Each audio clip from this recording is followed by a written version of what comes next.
All right, well, let's go ahead and get started. We're kind of thin tonight, but I mean, on top and not this way, but but no, good to see you guys. Great to be here tonight. We're going to continue on in the story of David, and David with Saul. We're going to do, or last week we had one chapter to do for the whole evening. This week we have 3 chapters, so we're going to be reading. So we're going to be starting in 1 Samuel chapter 18. We're going to go through 20. And this is David as he relates to Saul and kind of the problem that we have, why Saul all of a sudden hates David, why he wants to kill him, why he wants to pursue him like that, and the ways that he tried to get rid of him. So that's kind of what we're going to be doing tonight, is to get that background. So it says, after David had finished talking with Saul, Jonathan became one in spirit with David, and he loved him as himself. From that day, Saul kept David with him and did not let him return home to his family. So David's become this kind of favorite of Saul.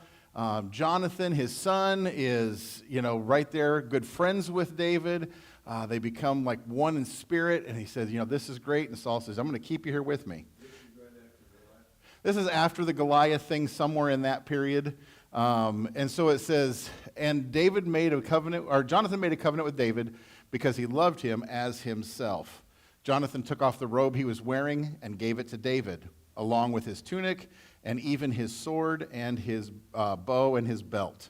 So he sets David up. He says, basically, you're one of the family here. You're one of us. I'm going to give you this fine stuff. Again, David coming out of the field as a shepherd. Now he is going to become a fighting man, a warrior, basically. And so Jonathan sets him up with all of his stuff, saying, we are friends. This is kind of our pact together. Then it says, whatever mission Saul sent him on, David was so successful that Saul gave him a high rank in the army. Every time Saul would come up with a mission, he would say, David, go take care of this. And David would come back and say, done. And he'd say, well, go do this. And he'd come back, done. We did it. We conquered this city. We did this. We drove the Philistines out of this area. We did whatever. And he was very successful in his military campaigns. And the reason for this, as we're going to find as we go along, is we've talked about this in men's Bible study. David did some pretty bad things in his life. There's no denying that. But David also had a heart for God. And even in this situation where he has been anointed the next king, he does not take that for granted in any way. He is still serving Saul faithfully because Saul is the anointed of God at this time. And so he is going to serve him faithfully in everything that he does.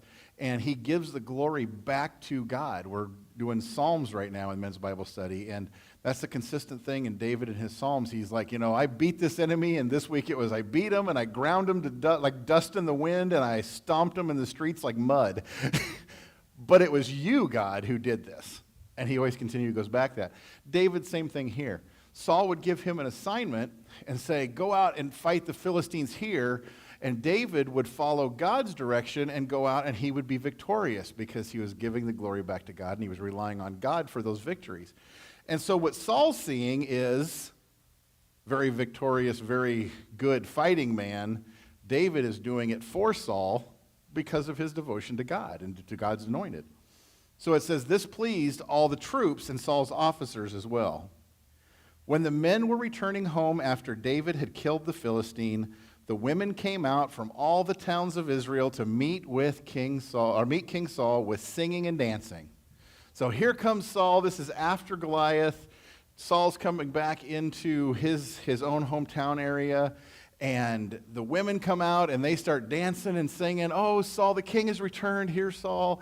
And everything's going great. And it says, with joyful songs and with timbrels and lyres, as they danced, they sang, Saul has slain his thousands, and David his 10,000s. Uh-oh. Now we have a problem.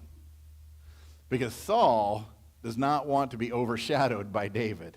And what he's seeing is Saul's the king, and people recognize him, and they're singing his praises, but man, he's a good king because look what David's doing. And they started giving more attention to David. And he started to be the one that was getting the headlines, and he started to be the one they were singing the songs about. Instead of just thousands, he's slain his 10,000s. David is the real star of the show here because he's the one that Saul's sending into battle with the troops now, and he's coming back victorious. And Saul realizes, hey, they're paying him a lot more attention than me. They're giving him a lot more glory than I'm getting. And so naturally, Saul, being kind of a, egomaniac, starts to get this problem. So it says, Saul was very angry. This refrain displeased him greatly. They have credited David with tens of thousands, he thought, but me with only thousands. What more can he get but the kingdom? So Saul sees him as a direct threat. The people are starting to follow David. They're starting to sing his praises. They think he's so great. So David's coming after the throne. Now, what we're going to see repeatedly in Scripture is David had opportunities to take that throne, but he wouldn't. Because even though Saul was not operating in the will of God most of this time, he's actually standing outside of that anointing, David still sees him as God's anointed. And he says, I will not harm God's anointed. And so Saul thinks David's coming after his kingdom. He's going to come and he's going to knock me off. And David's saying, farthest thing from my mind, I will do everything in my power to protect you. I will fight for you. I will defend you. I will lay my life down for you. So Saul has the best thing he could find, an incredibly loyal servant, but he sees him as a threat and he's going to turn him away and try to kill him himself because of his jealousy, because of his own ego, because of his own thoughts of grandeur. He's going to turn away from David. It says, from that time on, Saul kept a close eye on David. The next day, an evil spirit from God came forcefully on Saul. He was prophesying in his house while David was playing the lyre, as he usually did. Saul had a spear in his hand, and he hurled it, saying to himself, I'll pin David to the wall. So here's David, again, serving Saul, doing what he's supposed to be doing, playing his lyre, trying to calm his nerves, trying to soothe him and calm him down. And Saul takes up a spear and chucks it at David, and David sidesteps it and ping, right into the wall. But he was hoping to pin David to the wall and end this. This is his best warrior, but he was jealous. It says, but David eluded him twice. Get that nice little twice. He tried to do this. Saul was afraid of David because the Lord was with David, but he had departed from Saul. So Saul, part of his madness here is he knows that the presence of God is not on him. And he's looking at David and seeing how successful he is. And again, the very thing that made David such an asset to Saul is the thing that Saul was jealous of. Look, he's victorious because God is with him. God's not with me anymore. He's with David now. So I think I'll kill him. Because that's the next logical step is, I got to get this guy out of here. So he sent David away from him and gave him command over 1,000 men. Now, what we're going to see over the next several verses here is he gave him command over 1,000 men, but it wasn't just because David was so successful he promoted him. What Saul is trying to set into action here is David to get bold enough to get killed by the Philistines.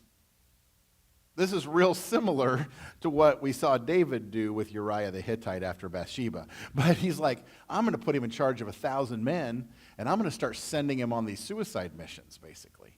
And I'm going to have David be on the front lines, and eventually, statistically, he's only going to go out so many times. And then I'm going to get the news, sorry, David has been killed in battle, he's fallen, and Saul's like, all my headaches are gone. He's not here for people to sing his praises around me, and he's going to get killed in battle because I'm giving him high exposure, high risk missions, and David is so faithful, he's going to go carry him out. It'll all be taken care of. So it says, and David led the troops in their campaigns. In everything he did, he had great success because the Lord was with him. Again, that is the underlying theme with David. He's relying on God, and God is with him. It says, when Saul saw how successful he was afraid of him. Now, he's not just mad at him, he's afraid of him. He thinks he's really trying to make a move on this kingdom. Now look at how successful he is in battle, and look at what a great warrior he really is. Man, if he comes after me, I can't stop him now. He's getting more popularity even in the army, and so my guards wouldn't even be able to probably stand up to that. But it says, but all Israel and Judah loved David because he led them in their campaigns. Saul said to David, "Here is my older daughter, Merab. I will give her to you in marriage. Only serve me bravely and fight the battles of the Lord." For Saul said to himself, "I will not raise a hand against him. Let the Philistines do that." So I'm going to give you my oldest daughter in marriage. You become my son-in-law. I put you in command of even more things, send you out against the Philistines. One of them's going to get you.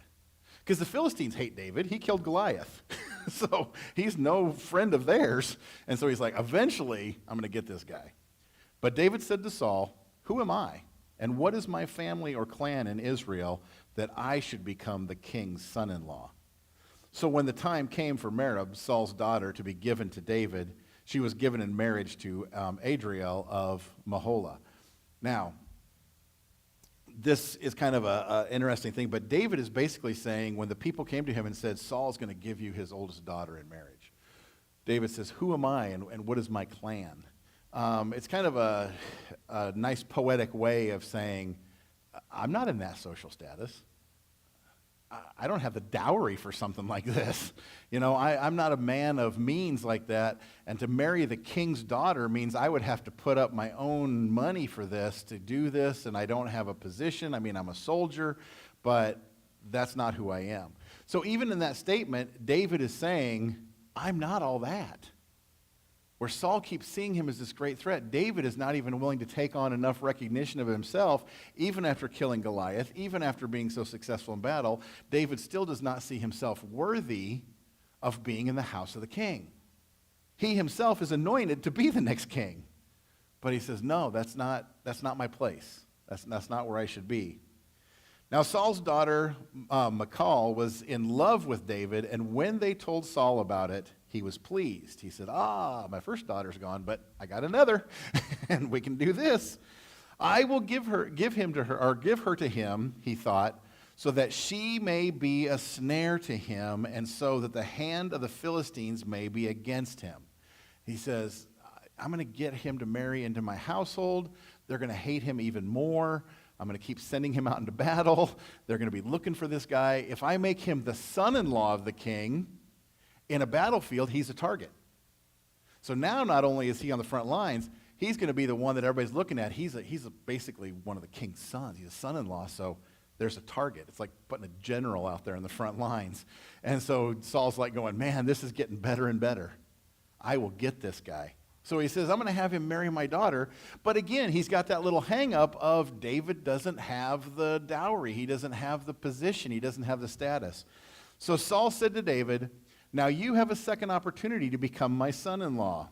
When then Saul ordered his attendants, speak to David privately and say, look, the king likes you, and his attendants all love you. Now become his son-in-law.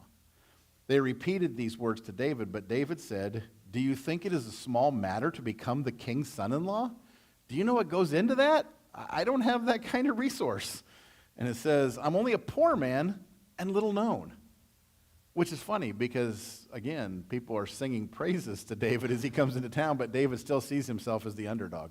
I'm of no account. I'm just a lowly guy. It says, when Saul's servant told him what David had said, Saul replied, say to David, the king wants no other price for the bride than 100 Philistine foreskins to take revenge on his enemies. I know. I'll get the Philistines to really hate David. Here's what I want. You don't have to give me any other money. You don't have to bring anything else to the table. Just come, be my son-in-law. Oh, yeah, by the way, bring along 100 Philistine foreskins. And you're in. That's it. Oh, it is worse than scalping. Yeah, that's horrible. And so Saul, in every move that he's making, is trying to make David even more detestable to the Philistines. Go out and kill these 100 men, but then desecrate the bodies, essentially, is what he's saying. And he'll just be detestable to him. Saul's plan was to have David fall into the hands of the Philistines. When the attendants told David these things, he was pleased to become the king's son-in-law. So before the allotted time elapsed, David took his men with him and went out and killed 200 Philistines and brought back their foreskins. He's like, he wants 100? I'll bring him 200. I ain't worried about that. So again, we see that this part of the story makes the first part of it make more sense. When David says, how can I become the son-in-law of the king? I'm not a man of means. It truly was that David said, there's no way that I can pay that kind of money to be in that household. I don't have the land. I don't have a name. I don't have any of that kind of stuff. So when he said, bring me 100 Philistine foreskins, David said, I'll do you one better. I'll bring you 200. I'll do whatever I can, but it's just not in my means to become the son-in-law. And he says, well, here it is. So he goes out and gets 200 and brings them back. They counted out the full number to the king so that David might become the king's son-in-law. Okay, this is a side note, but who wants to be the guy who got the job of counting these things out to the king? Here's this big bag. Go ahead and start counting, buddy. When Saul realized that the Lord was with David and that his daughter Michal loved David, Saul became still more afraid of him. Now he's in my household. He didn't die like he was supposed to. He didn't get despised like he was supposed to. Now people love him even more. He's successful in what I sent him to do, and now he's in my household. So he's even more afraid of him. And he remained his enemy the rest of his days. Which again is really sad because David remained nothing but loyal to Saul to the very end. Even after Saul's death, David remained loyal to him. And David from this point on was despised by Saul and everything that he did. He just hated him. The Philistine commander continued to go out. The Philistine commander continued to go out to battle as often as they did. And I can't read now. David met with more success than the rest of Saul's officers, and his name became well known. So now we're seeing that turning point where it's not just a matter of David has a few people singing his praises. It's getting spread out throughout the whole country. All the tribes of Israel know, man, of all of Saul's officers, David's the one. He's the one who's really conquering. Saul told his son Jonathan and all the attendants to kill David. But Jonathan had taken a great liking to David and warned him, my father Saul is looking for a chance to kill you. Be on your guard tomorrow morning. Go into hiding and stay there. I will go out and stand with my father in the field where you are.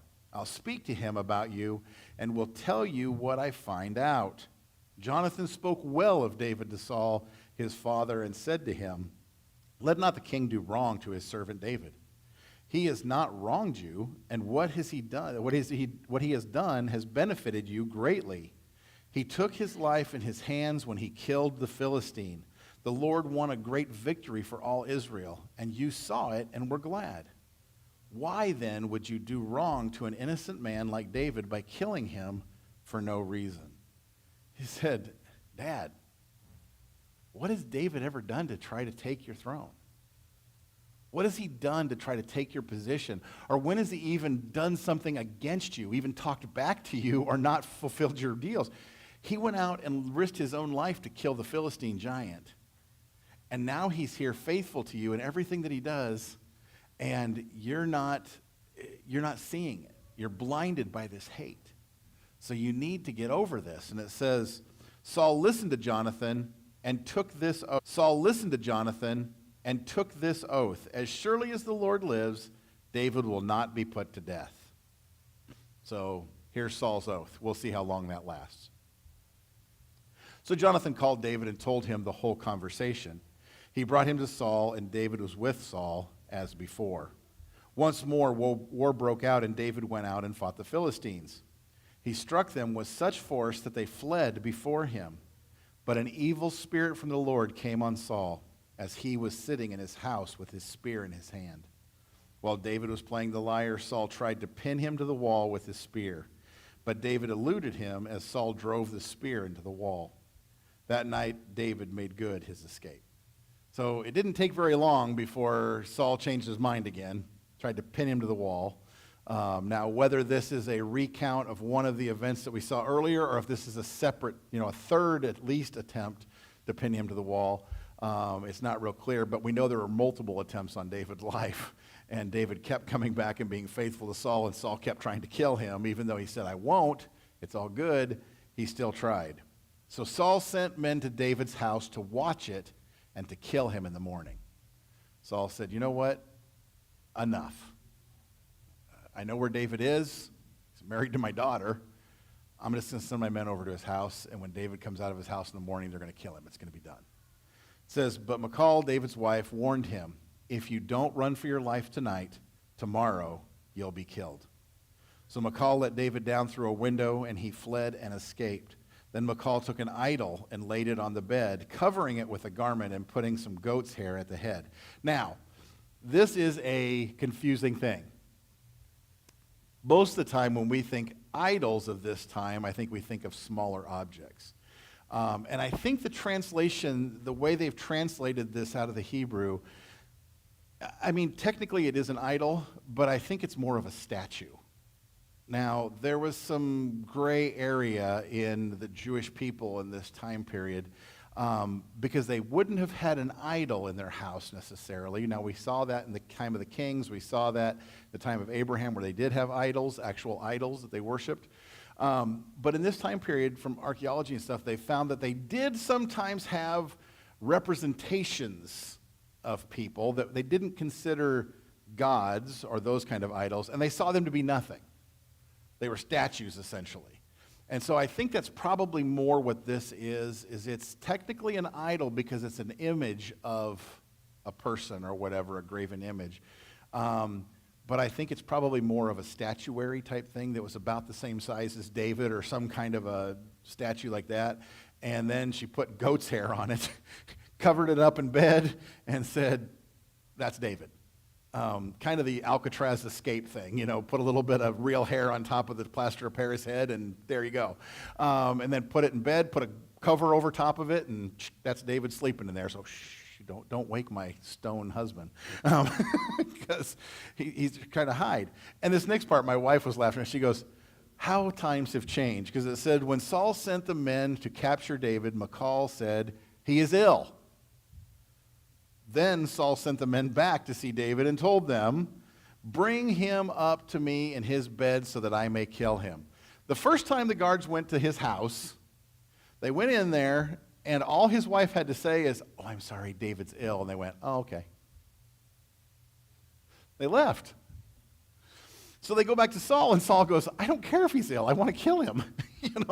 So go back and bring his whole bed up here if you have to. Get David up here. Bring him in his bed, and I'll deal with him when you get here that way. But it was just so funny because she said it's like, they knock on the door, and she's envisioning this because she has about as twisted sense of humor as I do. But they walk up, gung, gung, gung, we're here for David. Sorry, he's sick. Okay. Walk away. Wouldn't it be nice if it worked that way if somebody was looking for you? But he said, they went back to Saul, and Saul said, bring him in his bed. Get him up here, because I'm going to kill him. And it says, but when the men entered, there was the idol in the bed, and at the head was some goat's hair. Saul said to Michal, why did you deceive me like this and send my enemy away so that he escaped? It's interesting that Saul's terminology, his language here changes. David is no longer just David. He is my enemy. He has declared war on him. And again, the irony is David has no animosity towards Saul, even though Saul's tried to kill him several times now. And David's on the run because he was warned that Saul's coming to kill you. Saul sees him as an enemy. David still sees him as somebody to be loyal to. Perception. Perception is so huge. It says, Michal told him, he said to me, let me get away. Why should I kill you? Meaning, it's your life. And so he tells his wife, either help me escape or I'm going to kill you. That gets her out of trouble with her dad. Because she's basically saying in this nice little phrase, is he threatened me. Why did I let your enemy get away? Because he threatened to kill me. And so I had to help him or I'd be dead. And then Dad goes, well, okay, I understand that now. When David had fled and made his escape, he went to Samuel at Ramah. He told him all that Saul had done to him. Then he and Samuel went to Naioth and stayed there. Word came to Saul, David is at Naioth at Ramah. So he sent men to capture him. But when they saw a group of prophets prophesying with Samuel standing there as their leader, the Spirit of God came upon Saul's men, and they also prophesied. So they came there to be the big bad soldiers were coming to kill David. When they got within eyesight of Samuel and his prophets, they all started prophesying and declaring the name of God and declaring the greatness of God, and they couldn't get David. David's protected by God. He's anointed. And so they just started prophesying. So what does Saul do? He sends another batch of soldiers. Saul was told about it, and he sent more men, and they prophesied too. He's got to understand, he's not getting past this army of God. And the army of God is these prophets that are standing there, and whenever Saul's men would come, they would start proclaiming the truth. Now, we don't know exactly what they said, but my guess is, and this is just a guess, is they started proclaiming the truth of David and couldn't take him back because they started prophesying the truth of what's going on in this situation, and they started telling this truth, and they couldn't take David back, and so they became kind of useless in that. So Saul sent men a third time, and they also prophesied. Saul's going to run out of men. That's what he's going to do. Finally, he himself left for Ramah and went to the great cistern at Seku. So Saul said, you know what? If I want this done, I'm going to have to do it myself. So I am going to go get David. I know where he's at. I'm going to go get him. And he asked, where are Samuel and David? Over in Naioth at Ramah, they said. So Saul went to Naioth at Ramah, but the Spirit of God came even on him. And he walked along prophesying until he came to Naioth. He stripped off his garments, and he too prophesied in Samuel's presence. He lay naked all that day and all that night. This is why people say, is Saul also among the prophets? Because Saul got there and he stripped off all of his royal garments, everything. And he stripped down to nothing and prophesied the truth of what God was putting into him for all day and night. Again, not getting David. Because David was protected by the hand of God. Same thing that was going on in the battle with the Philistines. It's not that David was such a great warrior, nobody could get to him. It was that God's hand of protection was on him. And when he would go out to fight the Philistines, they couldn't touch him, essentially. And when Saul sent men, said, he's right there, go kill him, they couldn't. Because the truth came over them, and they started to prophesy the truth of God. And even Saul himself, whose presence had been lifted from him, when he got in the presence of David and Samuel and the prophets there, he too stripped off his robes and started to prophesy the truth of what God had put in his mouth. So, you can truly see that this is not the act of man. This is the act of God protecting David and having his hand of protection on him. It said, then David fled from Naioth at Ramah and went to Jonathan and asked, what have I done? What is my crime? How have I wronged your father? And that he is trying to kill me. He's like, what's going on? This guy is obsessed with killing me, and what have I ever done to him? All I've done is good. And I've tried to support him, and I've tried to be faithful to him, and I've been loyal to him, and why is he doing that? Never, Jonathan replied, you are not going to die. Look, my father doesn't do anything great or small without letting me know. Why would he hide this from me? It isn't so. But David took an oath and said, your father knows very well that I have found favor in your eyes. And he has said to himself, Jonathan must not know this, or he will be grieved. So Saul is lying to Jonathan. Oh, no, David's a great guy. He's fine. He's fine. He's fine. And when he was sending men out to kill David, it wasn't Jonathan. And Jonathan said, no, we have a pact. Remember, we talked about this. I told you if my dad says anything about harming you, I'd let you know. And David said, yeah, because your father's lying to you. He's not letting you know that he's trying to kill me. He's not letting you know because he knows you and I are friends. And so he's keeping this information from you. You think, oh, Dad's going to tell you everything great and small, but he's not going to tell you this because he's afraid your loyalty lies with me. And David was right. So it says, yet as surely as the Lord lives and as you live, there is only one step between me and death. Jonathan said to David, whatever you want me to do, I'll do for you. So David said, look, tomorrow is the new moon feast, and I am supposed to dine with the king. But let me go and hide in the field until the evening of the day after tomorrow. If your father misses me at all, tell him, David earnestly asked my permission to hurry to Bethlehem, his hometown, because an annual sacrifice is being made there for his whole clan. So David said, that's all you got to do. Tomorrow I'm supposed to be dining with the king. Don't really want to go dine with the king because I think I'm on the menu. And so I think I'll stay clear. But you go to the dinner, and if he even misses me, tell him David had to go to Bethlehem. There was a sacrifice. It's an annual thing. His clan is doing a sacrifice. He had to return home to his clan in Bethlehem. It says, if he says very well, then your servant is safe. David says, if he accepts my excuse of not being there and it's fine with him, then I know I'm safe. However, if he loses his temper, you can be sure that he is determined to harm me.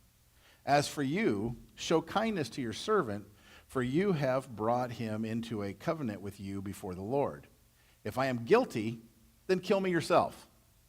David's saying, you know what, Jonathan? You are your son's, apparent heir or whatever. You are the prince here. If you know that there is guilt in me, if you know that I have wronged your father, then just kill me now. Just do this. Let's get it over with. Because I cannot see where I have wronged him. I have been faithful to him. But if you can tell me how I have tried to overcome Saul through some devious means, then just go ahead and kill me now. And it says, why hand me over to your father? Just do it yourself. Never, Jonathan said. If I had the least inkling that my father was determined to harm you, wouldn't I tell you? David asked, who will tell me if your father answers you harshly? Come, Jonathan said, let's go out into the field. So they went there together. Then Jonathan said to David, I swear by the Lord, the God of Israel, that I will surely sound out my father by this time the day after tomorrow. If he is favorably disposed towards you, will I not send you word and let you know? But if my father intends to harm you, may the Lord deal with Jonathan, be it ever so severely, if I do not let you know and send you away in peace. May the Lord be with you as he has been with my father. But show me unfailing kindness like the Lord's kindness as long as I live, so that I may not be killed. So Jonathan apparently knows, probably from talking with David, that David is the next anointed. Because Jonathan's not talking like the future king. He's talking like he's responding to the future king. He says, I pray that God will be with you like he was with my father. I pray that God will bless you in that. But do me this favor. Don't harm me. Don't kill me. Now, that's not the words of an a superior to his underling. But I think Jonathan knows that David is the next anointed, and he is the heir apparent truly of who's going to be the king of Israel. And one of the things that was very common in the culture back then, other cultures around them especially, was if there was a change in king, especially a change of the family of the king, like there would be in this case, although he was a son-in-law, it's still a change, that the new king would kill the rest of the family of the old king, because that eliminates anybody's claim to the throne. So it was a kind of a common practice that if the king died and somebody else became king, the rest of the king's family knew that they were next on the hit list, because otherwise they might have a claim, they might come back and try to get the people to rally against the king, whatever, and so it's just easier to just do away with them. So that's Jonathan's fear, is once David becomes king, you're going to kill me because I'm the son of Saul and you're going to get me out of the way, so promise me you won't do that. And it says, and do not ever cut off your kindness from my family, meaning my descendants and the rest of my family, please watch over them. Don't just kill them off because because Saul's your enemy, even though it's not David's enemy, but don't just kill them because of the actions of Saul. Be kind to them. Be kind to my family. Not even when the Lord has cut off everyone from David's enemies from the face of the earth. So Jonathan made a covenant with the house of David, saying, may the Lord call David's enemies to account. So Jonathan is throwing his hat in with David, basically, saying, I know you're the next one. And so I just want you to know that in my household, we're supporting you. Your enemies will be called to account because of God. And Jonathan and David had David reaffirm his oath out of love for him, because he loved him as he loved himself. Then Jonathan said to David, tomorrow is the new moon feast. You will be missed because your seat will be empty.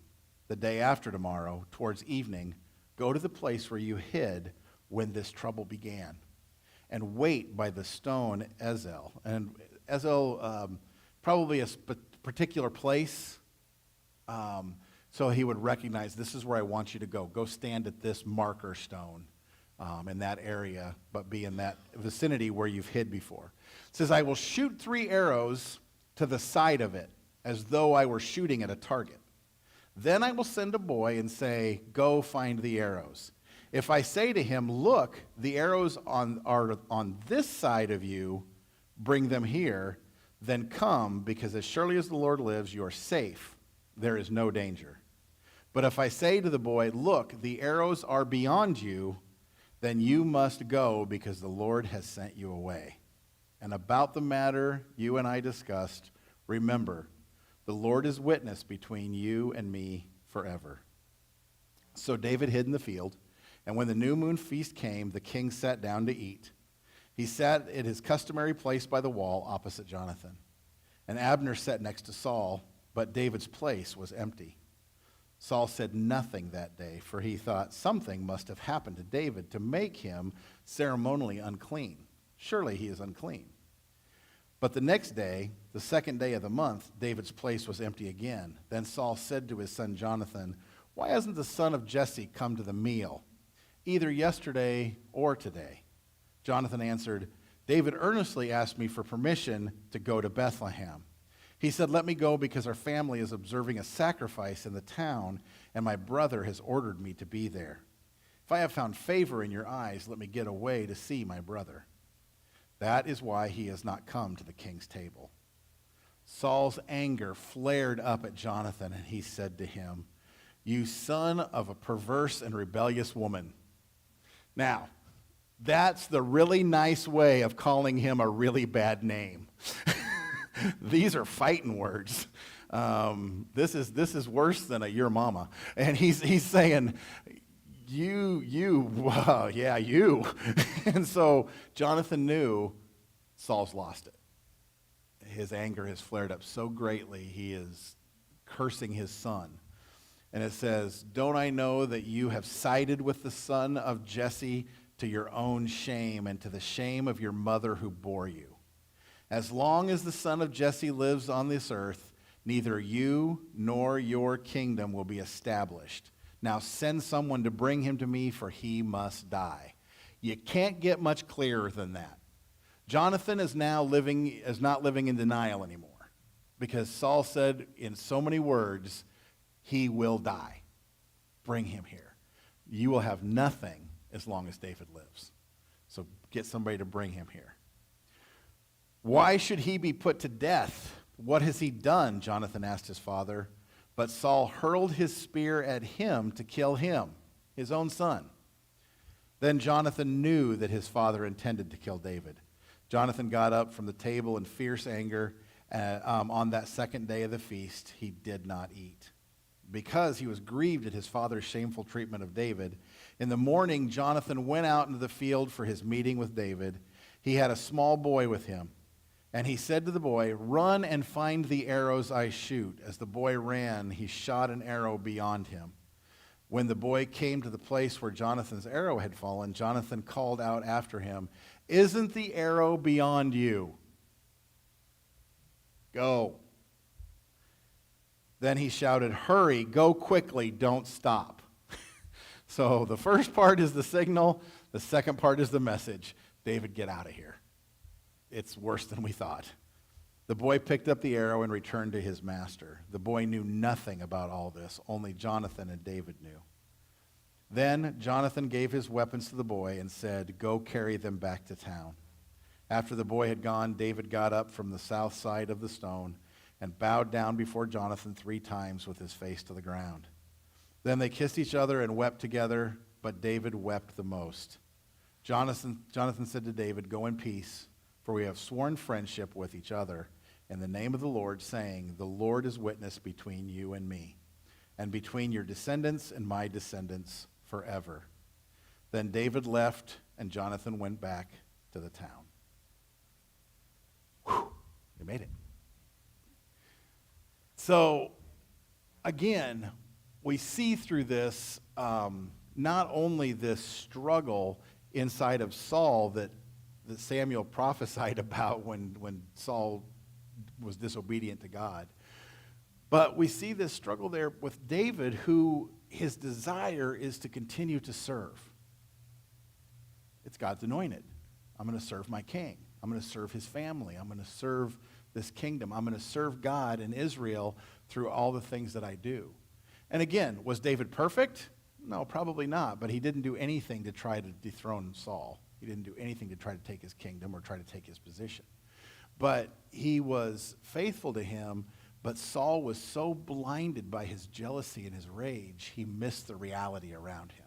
And I think that's something that is sometimes easy for about anybody to do if they get into that point of where they see somebody as a threat to them or a threat to what they're doing. It's easy for us to miss the truth of the situation maybe because of our perception of the situation. And so we have to be careful about that. If we see somebody as a threat, they may not be that big of a threat at all.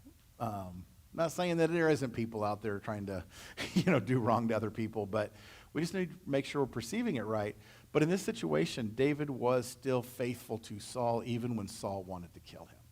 And Saul's losing it. And we're going to see continually how Saul more and more goes into this obsession with killing David, even to the detriment of the rest of the nation. He just lets things slide because he's so obsessed with trying to find David and trying to kill David because he feels threatened by him.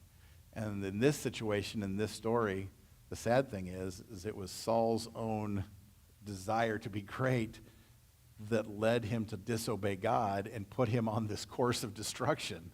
Nothing David did. It's what Saul did. But he still never went back and repented and tried to seek the favor of God. Instead, he just kept compounding his sins on top of themselves and pulled further and further away from God rather than trying to listen to the people who were warning him. So, questions?